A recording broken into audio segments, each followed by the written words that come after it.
Miko with the Permit Empire, and as you can see from the title of this video is going to be about Notary Permit Runner or Permit Runner. They go synonymous with each other. So lately I've been getting a lot of questions as to what it is that I do, and I am a permit runner. I offer that service. I do have a business set up for that. So I've been getting a lot of questions. What's a permit runner? What's a notary permit runner? Those kind of questions. So I'm taking a moment. I want to go ahead and answer some of those questions and give you guys a little insight as to what it is that a permit runner or a notary permit runner does. So first, I'll give you a little background about myself. I actually started my company back in 2018 as an insurance agent. Now, my intention was not to be a permit runner at all. It really was to be an insurance agent. I do have my license in property and casualty and general lines down here in Florida, and that was the intent. So what I did do was, because I was a permit runner some years ago, didn't have a business doing it. I just did it to help out, a couple people, and they of course paid me for it. But that's how I knew about it.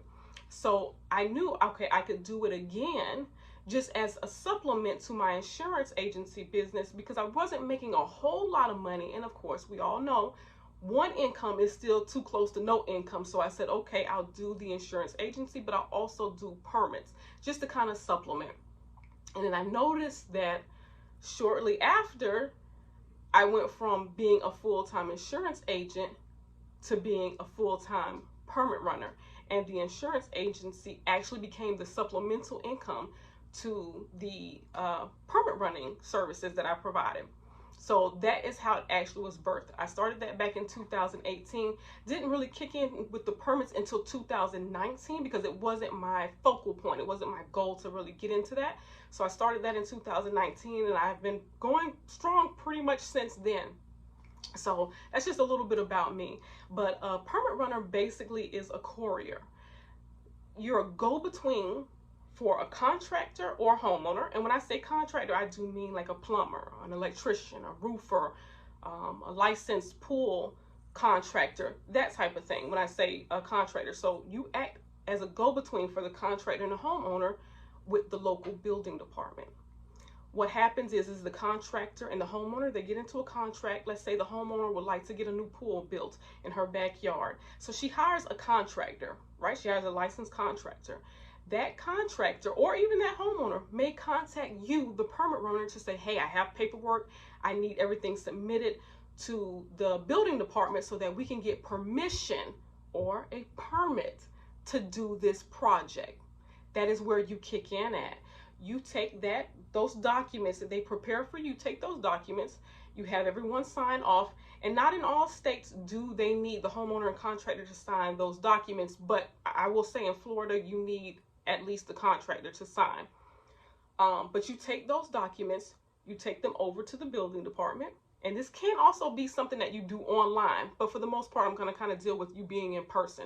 So you take those documents from the homeowner and contractor, and you take them over to the building department. You sit with a building permit clerk. They go over all of the documents. They process them into the system. Then they give you a permit number, an application number. That application number, you report it back to the contractor or to the homeowner, and then it becomes a little bit of a waiting game. Some building departments may be a little faster than others, but for the most part, you're waiting for, a couple weeks, perhaps, to get an approval for that project. Once that project has been approved, you go back to the building department, pick up those approved documents and that permit. You take it over to either the contractor or the homeowner, and that is the process. That is what the permit runner does. You are the liaison, you're the go-between, you're the courier to make sure that those documents get from that contractor or homeowner to the building department, then approved. Then while it's approved here at the building department, you come back and pick them up and bring them back over to either the homeowner or the contractor, whoever actually paid you for the services. That's usually who you bring it back to. So that's actually what the permit runner is doing. You're ensuring there's a smooth process. You may think, why would they need me? They can do that themselves. They don't have time. I will tell you, I deal with a lot of different contractors, and it's always the same thing. They don't really have the time to go meet with the client, get everything signed, then go to the building department, wait around to be called. Then from the building department, you know, they're doing their other things. They have a whole lot of things to do. So they don't always have the time to do that. Even online, a lot of times contractors do not want to sit down at their desk and do that permit application online because there's other things they can be doing. A lot of contractors right now are short staffed, so they find themselves in the field more often than not. So that is where you come in. That is where your services are needed as a permit runner. Also, I've been getting the question about, did I take a class to become a permit runner? And I will say I did not take a class. There is a particular class that everyone does keep asking about, and I'm aware of the class. I know about the class, but I have no actual comments on the class because I've never taken it. I hear, you know, just by reading comments, even in the notary groups that I'm in, I see that some people do like the course, you know, and they like the information they got from it. And so that's a good thing. But did I take a course? No. Do you need to take a course? No. That's my opinion though. Because some people want to take a course because it helps almost give them the confidence inside of what it is they're doing. And if that is what you need, and that's actually a good thing, like that's what you're going to get from it. So that's, you know, that works for you. But you don't actually have to take the course to enter in the field. Yes, it might give you some insight as to what it is you're doing, but you don't need it to enter into this actual field. The other thing is you don't actually need to be a notary to become a permit runner. Initially, when I did it years ago, I was not a notary at all. I wasn't even considering it, wasn't thinking about it. I wasn't a notary. I just acted as a courier. Now I am a notary, and it does help me. I am in Florida. I'm in South Florida, actually. So a lot of our permit applications need to be signed and notarized by both the homeowner and the contractor. And it really is beneficial that I am a notary because those services are needed a lot when it comes down to doing permits. And of course, you can charge separately for notarizing the documents as a general notary service. Plus, you can charge, like, of course, separately for doing the actual permit running act. But you don't actually need to be a notary to become a permit runner.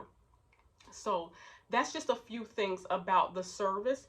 Very easy to enter in. It doesn't really cost you any money to enter into this field. It's actually a really good source of income to add to your notary services or other businesses that you may have going on. It's a great, I always advise everyone that it's great as a side gig. You know, if this is something that you're looking into getting into, I say go for it. Go out, talk to some people. You never really know until you get out there and actually start doing it. But I will be dropping a couple other videos to kind of give you a little insight as to the day-to-day operation of being a permit runner. So I hope this helps you out a little bit. If you have any questions, please feel free to drop them in the comments for me. I will definitely get back to you, or I'll make a video to kind of address some things. But I hope this was helpful, and I hope to see you guys soon.